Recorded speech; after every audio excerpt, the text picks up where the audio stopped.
ancient Roman world was unique in the fact that it gave most common men a path to move up in the political ranks and away from a difficult and dirty life. However, for those born into wealth, being at the top was never enough. Roman society is not built in a way that allowed a woman to get into power, but did not stop them from assisting men in their political aspirations. One of these women was Sempronia, who allowed the Catilinarian conspirators to meet at her home, as described in the account of Sallust, the historian. However, most modern scholars have raised the possibility that Sempronia was not a real person, but a character that Sallust built to show the moral faults of Catiline. Even though it seems most likely that Sempronia never existed in real life, Sallust's account of Sempronia shows the attitudes and roles that were foisted upon women in Roman society.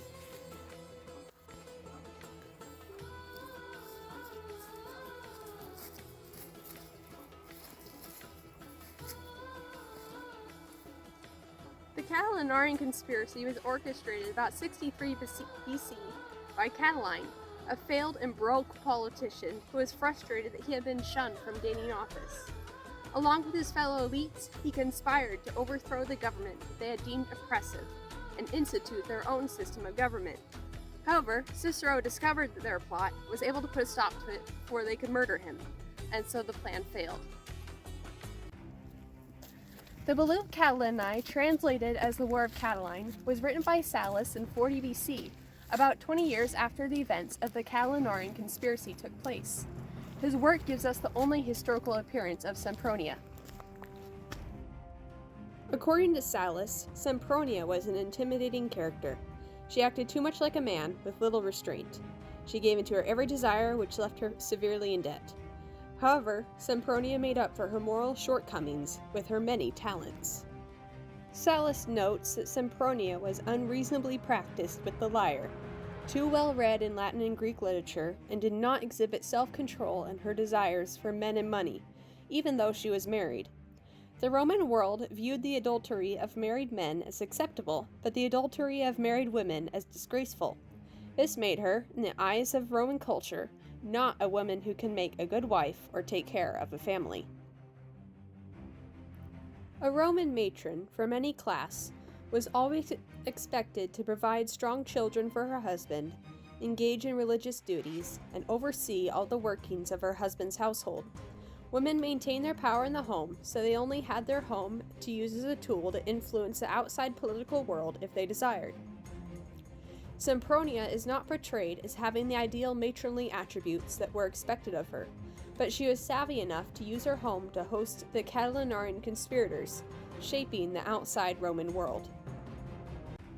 One scholar, Emily Conley, argues that Sempronia was a character that Sallust used as an example of a Mulier, which he later juxtaposed with another character to represent Feminina. The term Mulier was used to describe what some people today would call a modern woman. A Mulier was a prostitute. She was morally bankrupt, promiscuous, and excessive in her desires. A Feminina, on the other hand, was the picture of an ideal Roman woman. She was a model wife, matronly, submissive, and exalted the image and influence of her husband. Another idea that some scholars bring up is that Sallust may have made up the character Sempronia to act as a mirror to Catiline's faults. Like Sempronia, Catiline was born into privilege, but plagued by debt and foolishness. He could not rein in his desires, and it got him in trouble when his conspiracy was discovered.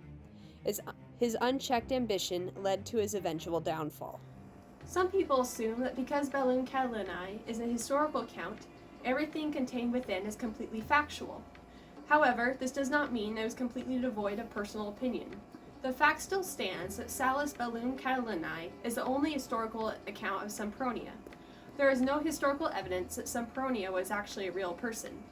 When we take into account Conley's idea that Sempronia was just a character, and Sempronia's noticeable similarity to Catiline, it starts to make sense as to why there is no other historical evidence about her, because she never existed. Roman government was primarily male-centric, but this did not stop women from using what they had available to exhibit influence. Whether or not Sempronia was a real person or just one of Sallust's characters used to embellish his historical account, his description of her provides valuable insight and to the attitudes that Roman society held towards women, especially those of ill repute. They were expected to fit in their prescribed roles or face criticism. The Catilinarian conspiracy ultimately failed, but the character Sempronia lives on.